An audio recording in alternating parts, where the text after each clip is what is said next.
Hey everyone, welcome back. For today's video, I'm gonna show you how to show all subtasks in Jira. As you can see here, if I go to the link icon, it shows that I have a subtask.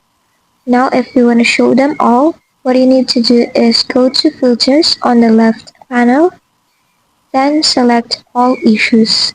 Now on the upper bar, click on project, then select the project that contains your subtask.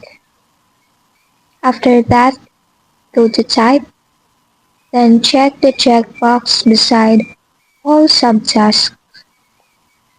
Now it will show you all the subtasks that you have. And that's it.